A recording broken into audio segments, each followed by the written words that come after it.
The trade targets for the Dallas Mavericks is off the board in Dorian Finney-Smith. But who are some other targets they could target over the coming weeks? Plus, what happened in Portland over the weekend on today's Locked On Mavs.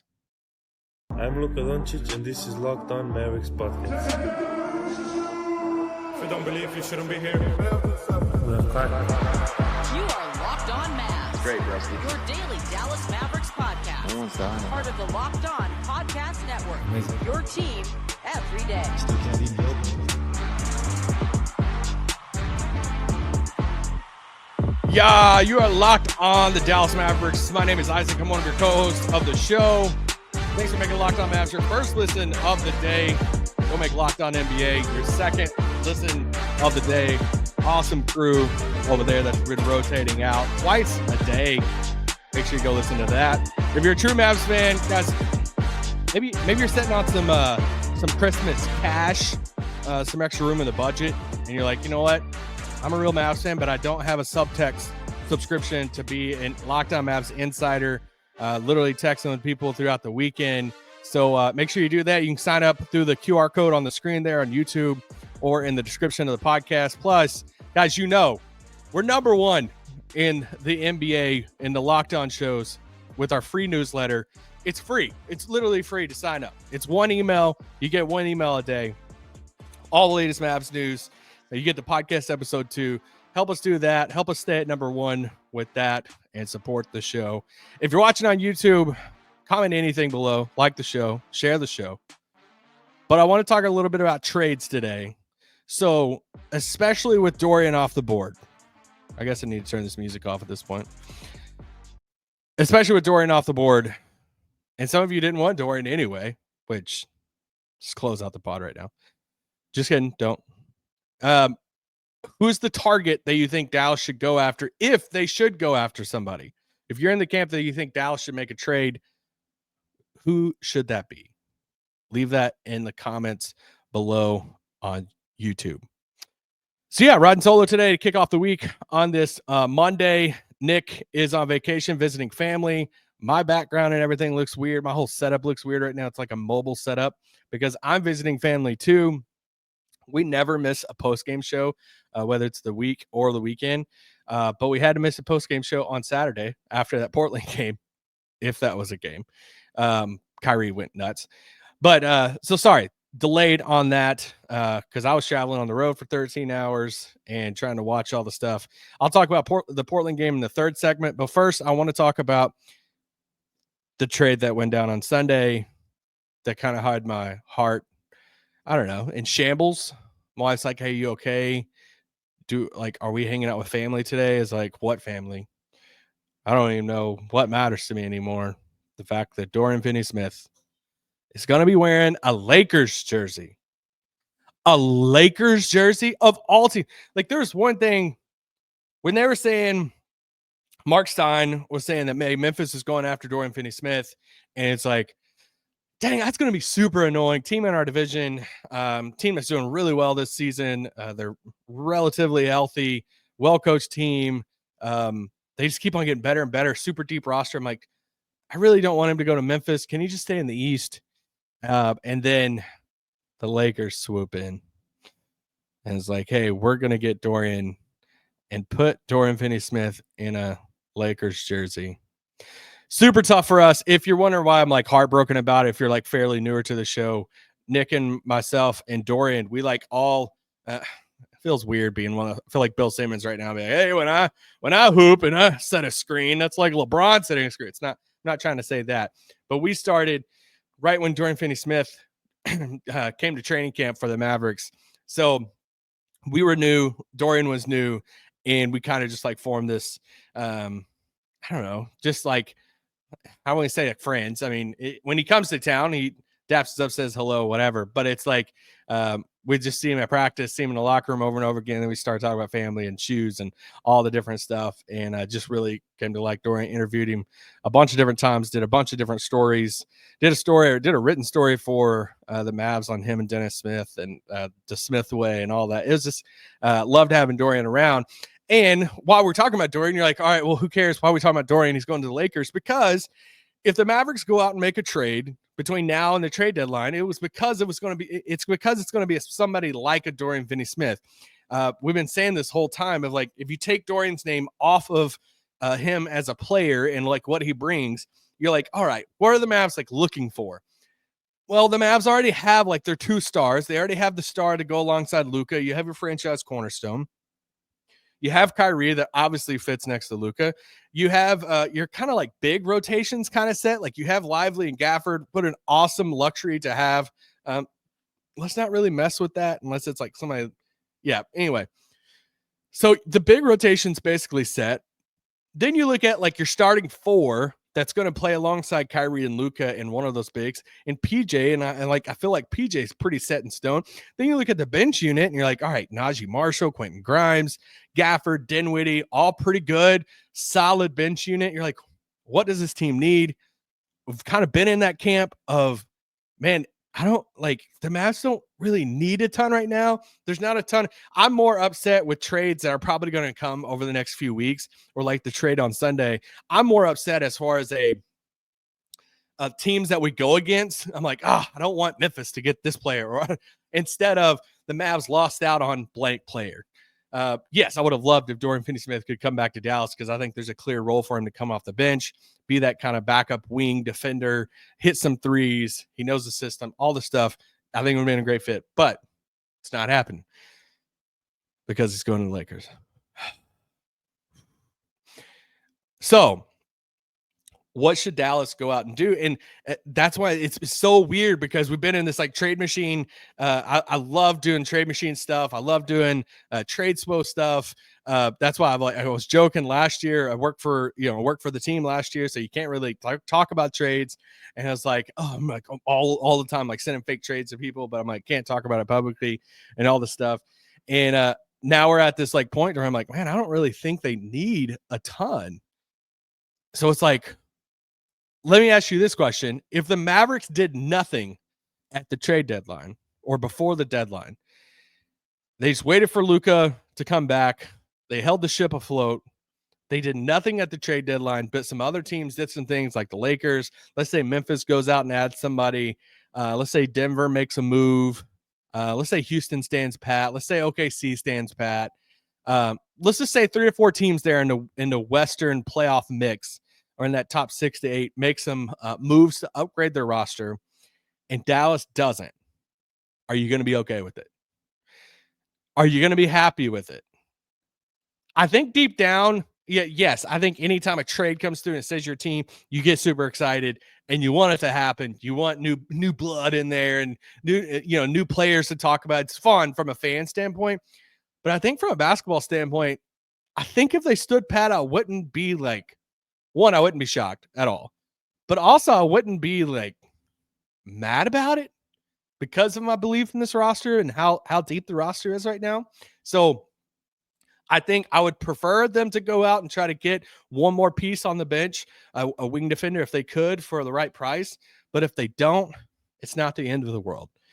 But let's talk about some names that if they did go out since Dorian's off the market. Because I think when you look at the asking prices, some of these players, I think it gets kind of fascinating. When you look at the Finney-Smith and Dennis Schroeder, 2 guys that's been traded already, we've made this joke. I've made this joke on this podcast back last week or 2 weeks ago, maybe on Twitter, but I'm like, everybody's asking price is a first-round pick right now. Just where we're at in the calendar. Oh, this team's asking for this first-round pick for this player. And it's like, well, really, you're probably not going to get that come trade deadline time. And look, Dennis Schroeder, Dorian Finney-Smith reports. How many reports did we see over the past months that's like Brooklyn's asking price is at least a first rounder and all this stuff? Well, they end up getting traded for a bag of second-round picks. Not saying that in a negative way, but it's not a first-round pick that everybody was reporting. So, yes, there was other things that they prioritized over the Memphis offer of some of the second-round picks. Mark Stein was reporting on that on Substack. Make sure you subscribe to that. Of some of the protections on the pick, the first round pick that Memphis was going to send, and it being like a top 17 protected pick, and then Brooklyn was going to send picks back, and then long-term money too. So they chose the Lakers package, obviously, over Memphis in that Dorian Finney-Smith deal. So I think that's where you're looking at for Dallas, that you might not have to include a first round pick to get a guy that can be added to your second unit. That's my whole thing with Dallas. And I think for Dallas, you're looking at the spot, the Maxey Omax spot, the backup to PJ, the backup when Najee's out on the floor. Who's the other guy out there? If you're not confident in Maxey's health long term, if you're not confident in Omax being a ready now player for a playoff team right now, who are some people out there that could step into that backup 4 spot that you would trust more? That's the spot I think Dallas would look at. And let's talk about some names, even some names that Mark Stein threw out, but also some other names too. 2 names that we haven't talked about yet too much on this podcast that I just want to briefly throw out there and be like, what if Dallas goes and gets somebody like that? Let's make some money through some ads real quick. You don't believe you shouldn't be here? Today's podcast is brought to you by our friends at Rocket X. If you're ready to boost your confidence and take control in the bedroom, whoa, Rocket X has the solution. Imagine feeling more prepared and performing at your best. Rocket X makes it simple and stress-free. Rocket X offers FDA-approved treatments for erectile dysfunction at a lower cost than branded alternatives. No more uncomfortable doctor visits. Speaking of uncomfortable, or pharmacy trips, everything is delivered straight to your door in discreet, plain packaging. With Rocket X, you'll get trusted care from a real U.S. clinical team, complete, quick, 100% online consultation, and you can get your free prescription a day. Visit rocketx.com to get started now. It only takes 2 minutes. Right now, our listeners can get up to 40% off your first order when you use code LOCKEDONNBA. That's rocketx.com, code LOCKEDONNBA for 40% off your first order. Terms and conditions apply. Rocket X. Better sex made simple. God, that's an awesome ad read. Shut it down! Let's go home! Speaking of shutting it down, woof. Man, we've been talking about baby number 3 in the Harris household, but all right, let's talk about some potential names here. Obviously, Dorian's name we talked about a lot as far as potential trade targets. I'm just going to go ahead and throw out Larry Nance's new name again. Expiring contract in Atlanta, vet guy, lower 30s. Would you think he's better than Maxey now? And I get the past, that Maxey game 2 nights ago or 3 nights ago, Friday night. You're like, who is this Maxey right now? Which, if you haven't listened to that podcast after the win on Friday night, go listen to that. It was the debut of Slightly and myself, just us 2 on a podcast.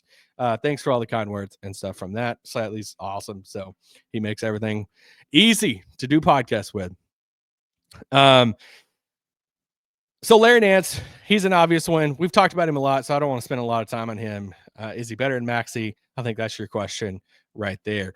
Cam Johnson's the hottest name, I think, on everybody's list right now. Just a sniper, one of the best 3-point shooters in the league. He's 6'8". He doesn't bring the defense that a guy like Dorian brings, but they're asking for multiple first-round picks.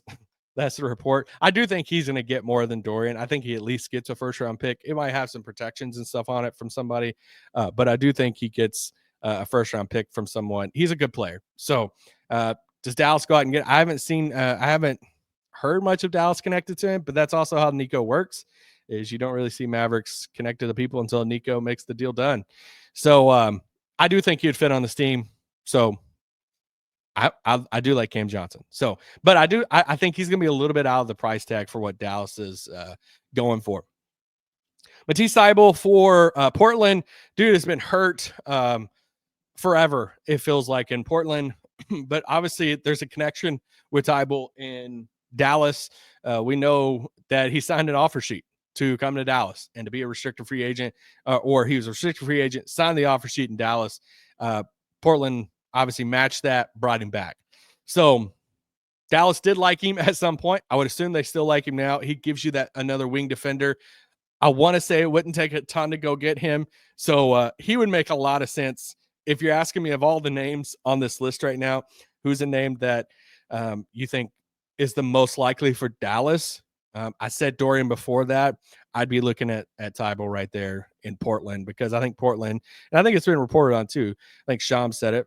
Shams from ESPN. Sounds kind of weird now. That Portland's going to be sellers on that. Mark Stein in his Dorian to the Lakers piece said this, that these players could be available for second round pick compensation. Valanciunas and Brogdon from Washington, Kelly Olynyk and Bruce Brown in Toronto, and Jordan Clarkson in Utah. Any of those names like get y'all excited? Any of those names that you're like, hey, go get that guy? We can mark some names off here. I just think for a second round, I do think second rounders mean a little bit more now compared to the past, but I mean, we're not talking first here. So Valanciunas, doesn't fit Dallas. The center rotation's already set. I think he's going to be a Laker anyway.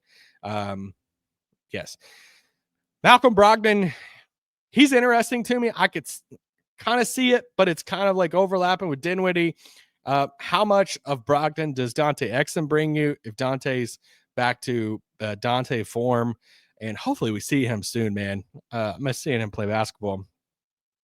Kelly Olynyk, I mean, I feel like Dallas has tried to get him multiple times. I think Dallas technically drafted him and then traded him and all the stuff on draft night. But yeah, I mean, I think him, Larry Nance, you're asking the question, who's better, him or Maxey? Who's better guarding on the perimeter? Some of these bigger guys, Olynyk or Maxey, who's the better shooter? Who can? Yeah, so I think that's your question there. And to get one of these guys, you're going to have to include Maxey's contract, right? You're not trading a Daniel Gafford for a Kelly Olynyk. Like, that's just not happening. So you're looking at Maxey, you're looking at Dwight's $4 million. You're looking at, I'm saying for any of these deals, Maxey's money around 11. You're looking at Dwight around 4. Then you're looking at like the younger guys and Jaden Hardy. You're looking at Omax. Then you're looking at some of the pick stuff that Dallas has to offer. Then Bruce Brown, Jordan Clarkson. If you would have asked me at the beginning of the season about Jordan Clarkson, I've been way more open to it. I think I'm kind of out now, just because of, I think Dinwiddie's played decent basketball for especially the contract that he's on. So the one on this list that I would be open to, and I get that he's smaller, is Bruce Brown. He's back playing for Toronto. He had a monster jam in transition the other night. But I would be open to Bruce Brown, his expiring contract. I think you'd have to, I mean, I think it's right at that 20 million. So you'd have to do Maxey, Dwight. It would get really interesting to get up to that 20 million there. So sorry, I don't have my mute button in this mobile setup here. And hopefully the audio sounds good in this. I'm trying. I brought a bunch of stuff and took over one of my mother's. Yes. So yes, there's that. The last two names I want to throw on this list: Harrison Barnes and Naz Reid. I don't know what San Antonio is going to do at the trade deadline. Is Harrison Barnes an upgrade over Maxi Kleber? Harrison makes around $18 million. We know all the past of Harrison Barnes being a Dallas Maverick. If you said, hey, Harrison Barnes is the type of guy, obviously we know the locker room impact and all the stuff that Harrison brings as a leader. But if you're like, if Dallas looked at it and said, we think Harrison is a better win now player, especially come playoff time, to play the backup 4 than Maxey and Omax, then you can see why Dallas would go do it. Now, he is due $18 million or $19 million next season. So to get up to that 18 number, and especially for San Antonio, it's like, I would assume he doesn't have a ton of trade value. So it's like Maxey, Dwight, and Jaden Hardy in a couple seconds. I don't know. For Harrison Barnes, some of you are probably screaming at me on YouTube like, no, I don't want to do Harrison Barnes. I don't want Harrison Barnes. I get it. If you'd rather just keep Maxey and say, hey, I would rather just have Maxey instead of Harrison Barnes, then yeah, I just think Harrison brings a little bit different. Yeah. Anyway, I could see it. Let's take another quick break. Actually, no, I want to let's keep going for a second. Naz Reid, Minnesota. I bring up Naz Reid's name. It would be weird for Minnesota and Dallas to make a trade. I get it. They're fighting in the Western Conference, but Minnesota, all the vibes are off. We know the vibes are weird in Minnesota right now. He has a player option for next season at $15 million. He's still coming off the bench. They brought in Julius Randle. Julius Randle's been starting for him and all the stuff. Naz Reid, if Minnesota's looking at it and like, hey, we're paying Anthony Edwards, we're paying Gobert, we're paying Jaden McDaniels. This is the reason we traded Cat. We have some of these other guys on the roster too, like DiVincenzo and Mike Conley and some of these other guys. Are we going to be able to dish out the money for Naz Reid if he opts out at the end of this season? Could it force them? Could they call up Dallas? If Dallas is sitting there saying, hey, we'll give you a form of Naz Reid in a Maxi Kleba, we'll give you a young piece in a Jaden Hardy or something, and we'll give you a lottery protected for, I don't know. Would you do that if you're, I'm not saying I would do it, but if you're a Mavs fan, would you do that right now for Naz Reid and have Naz Reid coming off your bench? Naz Reid, 6th man of the year last year. Anyway, I think for Dallas, I don't think Minnesota would trade Naz right now, but man, I would love to have Naz Reid on this team. Let's take another quick break here, and then we'll be right back to talk more about some trade stuff, and then I want to talk a little about Portland before they play Sacramento coming up. You don't believe you shouldn't be here. Shut it down! Oh, no! Let's go home! Insert ad break music. Shout out. We got to get Nick back on this podcast. Feels so weird not having Nick. I know. I've seen all the comments about missing Nick. Guys, I miss Nick too. All right. I get it. I get it. He's the GOAT of podcasting besides Bill Simmons. Let's keep going. So yeah, Naz Reid, Harrison Barnes. I'm just trying to think of some like names outside the box that we haven't been talking about. I can see why San Antonio keeps Barnes. He's been starting for them. They got the vets. They're kind of just playing with house money right now. Minnesota, I just don't know what they do. So that's why I go back to T. Seibel and Portland. I don't think it would cost a ton to go get him. You add him to the second unit, and there you go. That's the type of move I think Dallas goes after. If they make a move at the trade deadline, him, Bruce Brown, Larry Nance, some 3 names I'm looking at. But the big thing is we need some of these other teams in the West to not do much. All right. I don't want Memphis going out and getting like Cam Johnson. I don't want Denver to get somebody really good. Or I don't know. Some of these other teams to just turn crap into like a really good player or something. Let's talk about this Portland game for a second. Whew. What a game. You got to say right off the bat, they were missing a ton of people, right? Luka out, Dante Exum out, Lively still out, missed both those games over the weekend, Friday and Saturday. Then Najee Marshall missed a game because he got suspended for 4 games. My God. I was like, we were driving down the road, on this road trip to visit family. And the news came out. I was driving, and my wife's like, eyes on the road, like, what are you doing? Checking your phone. I'm like, they dropped the suspensions. Like, Najee got 4 games. And I'm like getting pissed in the car, So I'm like looking, I'm like scrolling, like, oh, okay, there's some stuff in the locker room in the tunnel after the game. That kind of expedited it. So still dumb. But if he was like, we don't know what he was doing in the tunnels and locker room afterwards. The one I was even more dumbfounded about was PJ Washington gets suspended. What are we talking about? I mean, yeah, he pushed somebody, but you getting suspended for that? Like suspended for that? I don't know. Like it's just weird. I just like try to think of just off the top of my head. Like I don't know. Like I mean, didn't like Fred VanVleet make contact with official or like put his finger in their face and like all this stuff? And it's like I don't think they shouldn't be suspended by that. But it's just like, come on, suspended for pushing him after they were like whatever. It's weak. It's also one of my favorite things right now. I did see some multiple comments about this. One of my favorite things right now with the ratings discussion is, which I think is fascinating, and I love hearing all the different opinions, but now it's turned into, if anything happens in the NBA that I don't like or don't agree with, that's why the ratings are down. So because I've seen some of like, PJ suspended, Sleek's soft. This is why the ratings are down.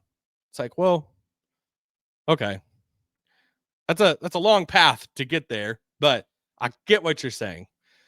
I do think the league is a little softer, by the way. Give me 90s basketball. Just kidding. Don't come at me, guys. Don't come at me. Portland, they sucked on defense. You cannot. You have Friday night's game in which defense carried you to a win. You have the Saturday night game in Portland in which the defense didn't show up. And I get it. You're missing PJ Najee and Derek Lively and Luka Doncic's defense. You're missing, all this defense of those three, your three best defenders on the team. So obviously your defense is going to take a hit, but you can't score 122 points against one of the worst teams in the league and lose that game. You just can't. You can't give up that many points. You go that fourth quarter, they were literally just putting the ball in Denny Avdia's hands and say, all right, you got this. Run the offense. And Dallas had no answer for that. Like, they couldn't stop Denny. I was getting so pissed in the fourth. I'm like, come on, we just need a stop. Like, we just need a couple stops here. And they just couldn't get the stops. So, super big bummer. But, man, I mean, Kyrie Irving. I want to say this about Kyrie. We've praised him so much. I love watching him play basketball. I can't say that enough. Kyrie had every reason to not play in this game, right? It's the second night of a back-to-back. You're on the road. Back-to-back road games. You've played a ton of minutes this season. Luka's out. They just suspended 2 guys. I know it's Portland, but the odds are not in your favor, right? You're missing all of these guys. So many of your best players. Would have been an easy one for the Mavs and Kyrie both to be like, hey, let's just give it. I'll take the night too. I'll take some of this rest too. Then we have, that Kings game coming up. He didn't. He even says post game on Friday night, no, I'm playing tomorrow. You know how much that does for the camaraderie of a team to see a leader like Kyrie that would have been perfectly fine for him to probably take that night off to say, no, I'm playing, and him to go out and drop 46 points and play his butt off and, give everything he has in this Portland game. And yeah, he got beat on defense different times. I get it. I get all of that. But to see a leader go out and do something like that, that's the stuff that matters to a team, and camaraderie and chemistry and all the stuff. And, really respected, the heck out of that. So, it was a tough game. I thought Scoot played pretty well. I randomly, because I watched this game in my car, driving down the road while I was not driving, I was riding and watching. My wife clicked on the Portland broadcast. So I listened to Portland. I just want to say I love Dallas's broadcast. We're just so lucky to have the broadcast that we have. There were so many things that, there were different times that one of their guys on the broadcast was like openly cheering for something like a shot, this and that. I'm like, whoa, this is kind of odd to listen to. But the coolest thing about listening to the Portland broadcast, Greg Oden was on there. And this is crazy. Greg Oden hadn't been in the arena there in Portland since he left the team, since he was on the roster. I didn't know it was that type of relationship. Super weird to me, right? Like, isn't that weird? He was like, yeah, this is the first time I'm back in here since I was on the roster. And I get there's a lot of stuff, since all of his injury stuff and retirement stuff that, played out for him. But just the fact that was the first time he's sitting, front row, and some of the stuff he's trying to get into to pour back into players and all that stuff, I think is really awesome of what he's trying to just help players and that of like, hey, you never know what's going to happen and stuff. But I thought it was just crazy that was the first time he was back in there and all that stuff. So, guys, there's another Lockdown Mavs. Hopefully this all turns out technology-wise and audio-wise and all of that. Fingers crossed. I think Nick is back tomorrow from his vacation, and I'll be in Kentucky for a little bit longer with my family and all that stuff. But Mavs have they have a gauntlet in January. So and no Luka Doncic. So this is in Nick's terms, this could define the season for the Mavericks the next couple of weeks coming up and all of that. So stay tuned. We'll be back tomorrow. Make sure you sign up for our newsletter and all the stuff. Be safe on New Year's Eve, guys. And hopefully in the new year, we can get a healthy Mavs team. Peace out. Boom.